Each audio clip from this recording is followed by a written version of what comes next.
বাতাসে এখন হিমহিম স্পর্শ, শিশির ভেজা ঘাসের ডগায় মুক্তোর দানা। সন্ধ্যা সকাল কুয়াশার চাদরে মুড়ে দিচ্ছে চারপাশ।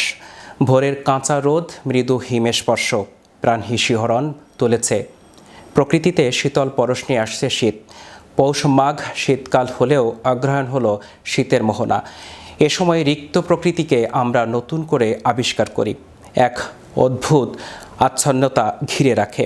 দিনের সূর্য ঢেলে দিচ্ছে মায়াবী রোদ, রাতের আকাশে বুকভরা রূপালি তারাখচিত শুভ্রতা, চাঁদের ধবধবে দুধ সাদা জ্যোৎস্না।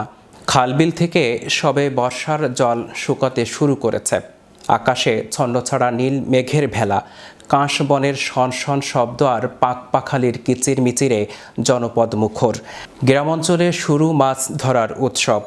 এই এখন হেমন্তের আবহাওয়া বলে দিচ্ছে শীত আসছে, আসছে নবান্ন।